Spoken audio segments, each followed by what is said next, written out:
Okay, I thought that last set of slides was the last one, but it's not. Maybe this is the last one. Maybe this goes on forever. All right, analysis of variance 12, examples from the literature. What we're gonna see is reports often include graphs and statistics, sometimes they include what's called a simple effects test. We're not gonna talk about those. If you're really fired up about Anova, and I know a bunch of you are loving this and are thinking, Professor Haverson, where can I find out more about Anova?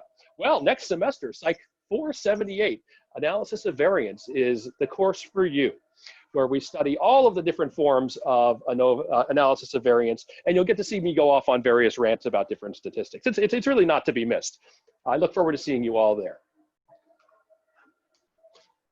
All right, here's a study by Eric Russell and colleagues, the name of Eric's study is Women Interact More Comfortably and Intimately with Gay Men, but Not Straight Men After Learning Their Sexual Orientation.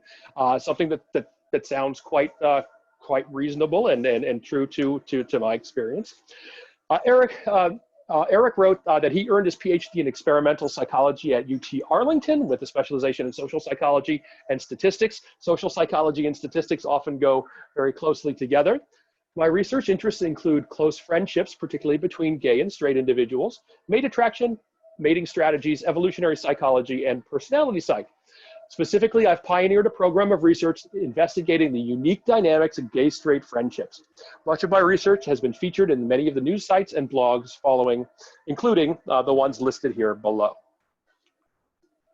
I really like this study because it's got such a fascinating research design. In this study, female participants read descriptions about a hypothetical interaction with a male counterpart. In the first condition, they interacted with a gay man. In the second condition, they interacted with a straight man. And we had knowledge of their sexual orientation. Either they didn't know the orientation or they knew the orientation. And the dependent variable was their comfort interacting with the partner. You can see from a follow-up study, they did this with actual people. The data were analyzed in a little different way in that follow-up study.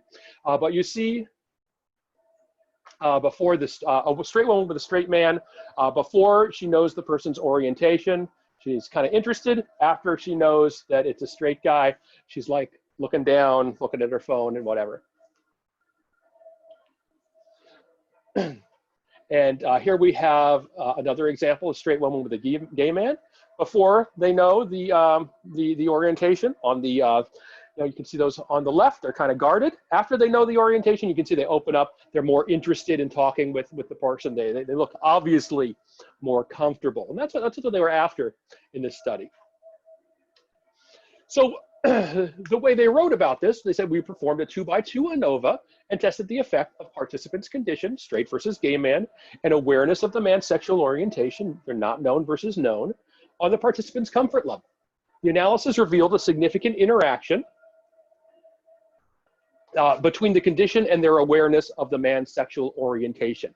Notice that they didn't even talk about the main effects. And that, I don't know if that's the best practice, but I can see why they didn't talk about the main effects, because they don't care about the main effects. They're interested in the interaction.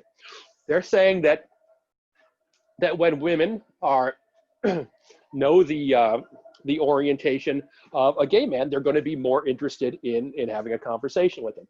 You can see graphically that is clearly the case. The bars on the right of each pair are the interacting with gay men. You can see the one on the left, very low level of interest. The one on the right, you can see they're much more interested in interacting. Then they go on to say, as predicted, once the women were made aware of the man's sexual orientation, they perceived themselves to be more comfortable interacting with the gay man than with the straight man. So they're telling us, okay, this is exactly what that graph is showing us.